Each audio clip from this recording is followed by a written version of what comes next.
Uqbat ibn Amr, he asked the Rasul sallallahu alaihi wasallam, what will give me success? What will give me safety? And the Rasul sallallahu alaihi wasallam, he gave three very, very brief replies. Rasul sallallahu alaihi wasallam, he said, number one, amlik alayka lisanak. Learn how to control your tongue. One day, Umar ibn Khattab walked in the masjid and he saw Abu Bakr radiallahu anh holding his tongue. So he just says, like, what are you doing? Why are you holding your tongue? He goes, this thing has put me in so much trouble. How many households have been destroyed because of a tongue? How many communities? Imam Shafi has a poem where he says how many people are in the graveyard because of their tongue. So Rasul sallallahu alaihi wasallam, he says, amlik alayka. An interesting thing about the Arabic in this is he says alayka, as if it's against you. Protect yourself against this thing that will really mess up your life if you don't control it. Imam Shafi also said if there's anything that deserves to be in jail for a long time, it's the tongue. So just the first advice is that the aql should be in front of the tongue. What happens often is that the tongue speaks and then we go, oh,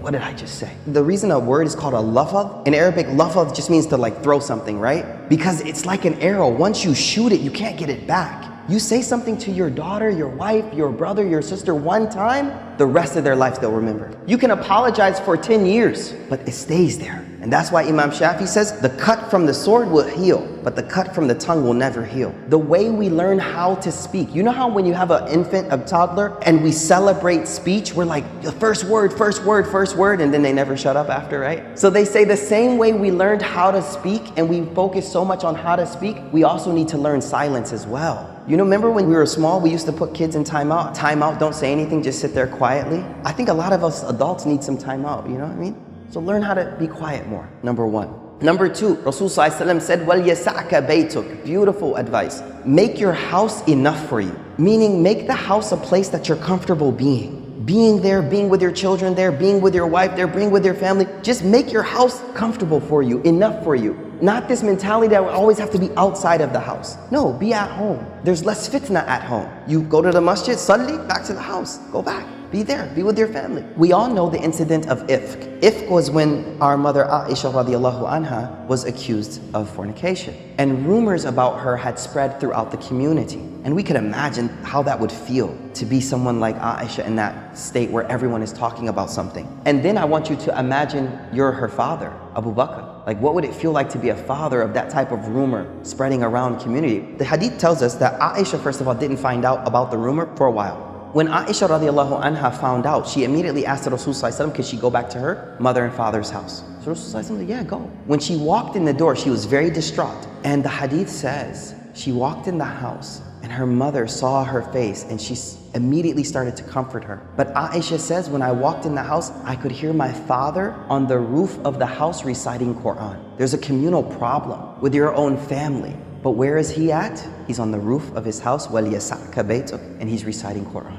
Now that doesn't mean he didn't do anything to try to fix it, but I think sometimes we need to realize that sometimes the most I can do is focus on my relationship with Allah. And that's what he was doing. He wasn't being not active. He was saying, you know what? Maybe this is out of my hands and maybe I need to focus on my relationship with Allah. The third advice Rasul sallallahu alaihi wasallam says, now this is important. Where's our mental focus at? What are we focusing on in life?